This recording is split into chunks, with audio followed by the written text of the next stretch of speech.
Thanks for staying with us. Our first guest is a seasoned telecommunications engineer with nearly 2 decades of experience spanning diverse functions across the private and public sectors. She's also a committed humanitarian and social entrepreneurship advocate who dedicated her time and resources to fostering digital inclusion by bridging access gaps for digital and vulnerable youths. She's currently the Senior Special Assistant to Mr. President on Entrepreneurship Development in Communications, Innovation, and Digital Economy. Welcome with us, Engineer Jennifer Adighije in the building. We love women engineers, Thank you very much. Come in. We're special. Yeah. So before we go into your job and role as SSA to the president, we know your love for entrepreneurship. Tell us a bit about that journey. How did you get into that space? Basically, from a very young age, I developed a passion for entrepreneurship. So, of course, when I returned to Nigeria, of course, I couldn't start it immediately because my parents were not going to hear that. So, I got a job as a telecoms engineer, and I did that for a couple of years. And then I think I had just learned enough of that. And then I just decided to explore entrepreneurship.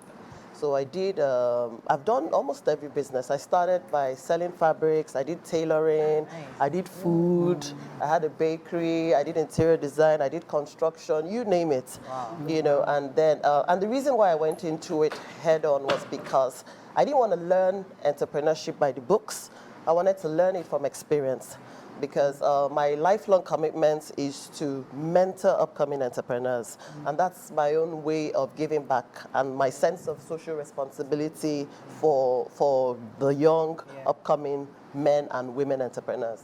Okay, so I'd like to know, from your expanse of knowledge, how would you rate the entrepreneurship sector as a whole in Nigeria?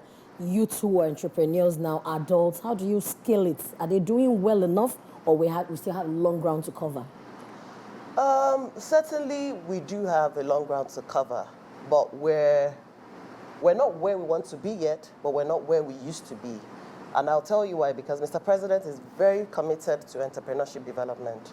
And if you look critically at Mr. President's 8-point agenda, you would see that he places a priority on empowering entrepreneurship.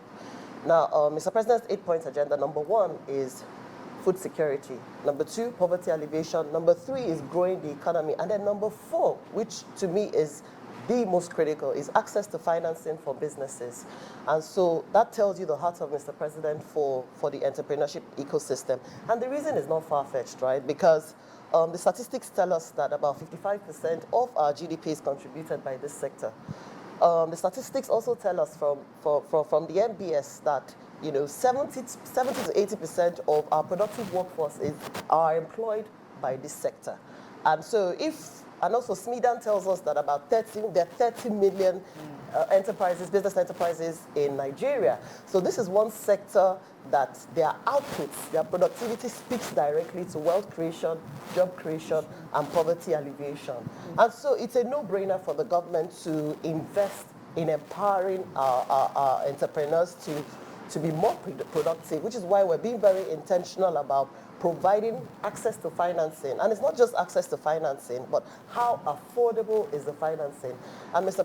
President has pledged a lot of resources into empowering small businesses with financing. I'm sure you must have heard about the 200 billion that he has earmarked for fostering that ecosystem. 75 billion will go to the large enterprises, another 75 billion will go to small enterprises, and then another 50 billion, which they've already started to disburse as the federal government conditional grant scheme. A lot of Nigerians are already receiving and confirming that they've been beneficiaries of that. I'll come back to you, because when you said something, it struck my mind.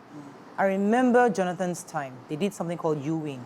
Yeah. They get a lot of young people money, and many of them didn't use it for the work, for the business. Some of them, we got some data back there that some of them just used it to travel. Some of them so they couldn't monitor how effective it was in their businesses. Secondly, this government tried to do trader money to helping big existing businesses, support them. So people always argue that, is it by throwing money, giving them money that's going to help these businesses? Does that really work, do you think?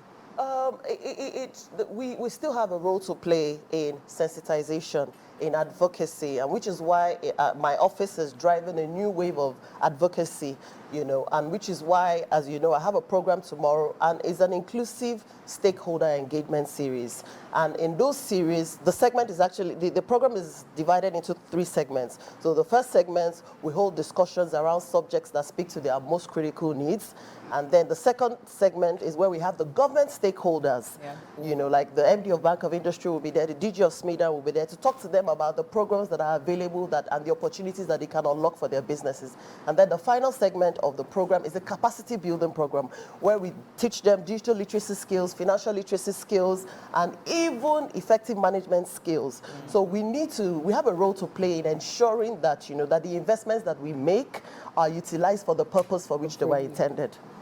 Okay, so yes, we keep talking about financing, or the budget that's been allocated. How would this money be, be assessed by people, especially the young woman or the old woman in Obomosho, in one village as an entrepreneur? How would the person know that, okay, this is available to me? How would the person have access to this? What are the monitoring structures that have been put in place to make sure that when the woman has access to this, that she actually uses it for that and not to go and pay her children's school fees instead of using it for the business? What are the structures in place for disbursing of these funds?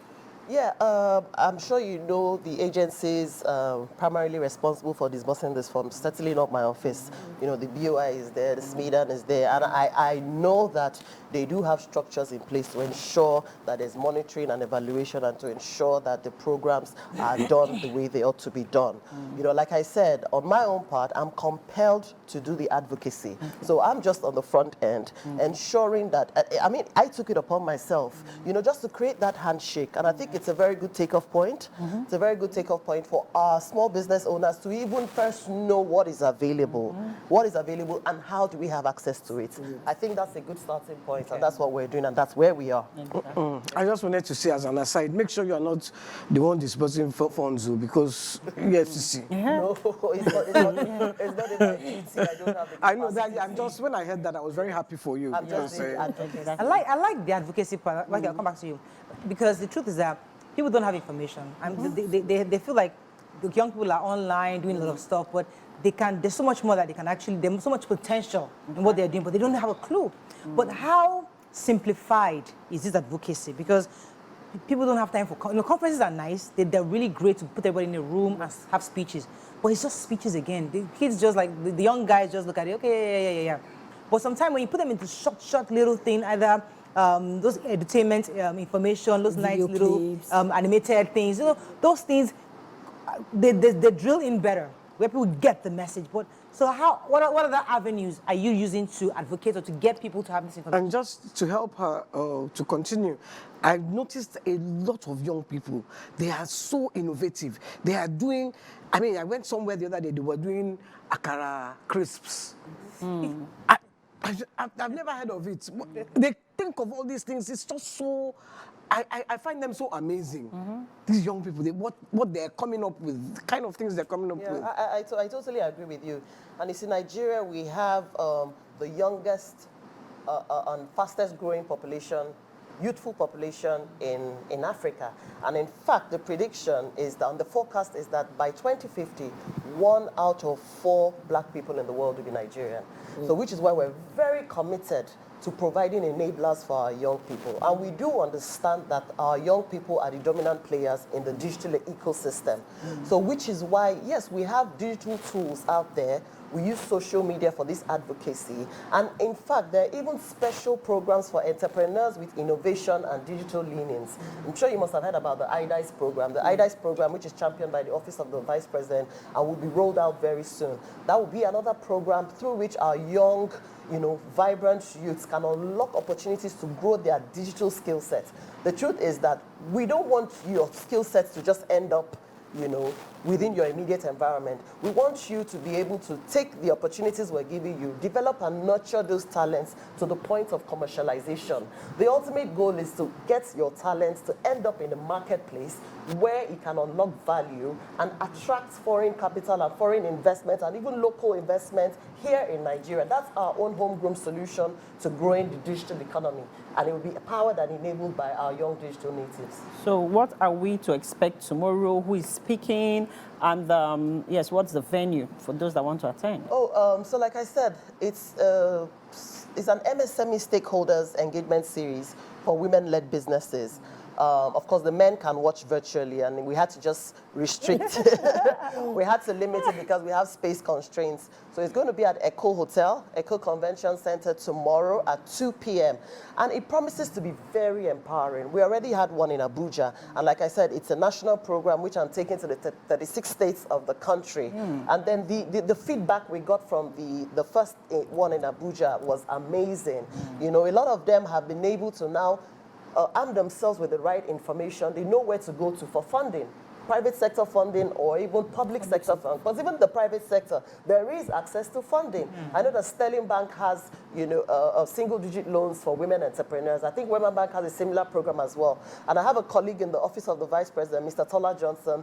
His work is primarily to ensure that he's able to unlock these kind of low interest facilities for our small business owners. So it's a platform that is very informative and very empowering, and it's set to propel next level productivity in the MSME ecosystem. I like what I'm hearing. I like them jumping in a second, because a lot of young people feel incapacitated because they don't have information.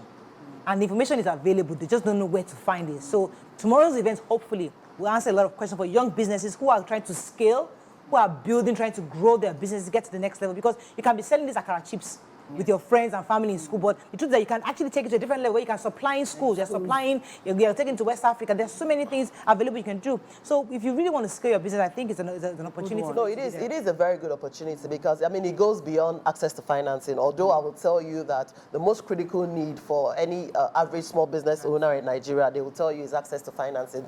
But beyond that, the conversation transcends that. We talk about cutting-edge strategies, we talk about market penetration, we talk about how to gain competitive advantage. And so we have speakers who are industry players who have you know, taken their businesses from early stages to multi-million-dollar businesses. Like Banke Meshida Lawal, we all know how she started from humble beginnings, and she's been consistent at it. Funke Bokno-Obruthe will also be there. Nelly of Niger Branchik would also be there. Ejiro Amos Tafiri in the fashion industry will be there. So the speakers cut across, you know, different sectors, and they're people that the women, you know, who have vulnerable businesses, you know, can relate, and the conversations will resonate, and, you know, they'll be motivated and inspired to move up and step up to the next level. I was just going to ask, because after Amaka's question, you didn't mention if there was any financial implication or cost implication to attending the conference here on air. You've not mentioned. It's free. I think she mentioned that it was free. It's free to attend. It's free to attend. Yes, it's for free every to class attend. of persons? For any woman, as long as you're a woman, it's free to attend, yes. And then we had already posted the registration link online, but then the registration is just for planning, so that we have an idea of, you know, the crowd we're expecting. Anything for men in the future? Because everything's always women. But then, okay, let me set the business case for this, is that the statistics also show that 65% of small businesses are women-led. Okay. So the women are actually the larger demography in that space. Oh, that makes sense. So thank you so much. Sorry, I just wanted to ask, are you sisters? So people Yes, keep we saying are. that. Yes, we are. Soul sisters. Soul sisters. Yes. They look so much alike. Everybody So says much that. alike. Yes. Yeah, all right. I think maybe after now we can make some findings from Yeah, You'll be surprised, though. Maybe I The should long-lost I should just get a permanent seat here. I can be next to my sister. All right, that's all we can take. Thank you so much. We're speaking with the SSA, to the President of Entrepreneurship Development in Communications, Innovation and Digital Economy, Jennifer Adighije. Thank you so much for being on our show. Thank you so much. Let's go on a break now. When we come back, we continue with the show. Stay with us. We'll be right back.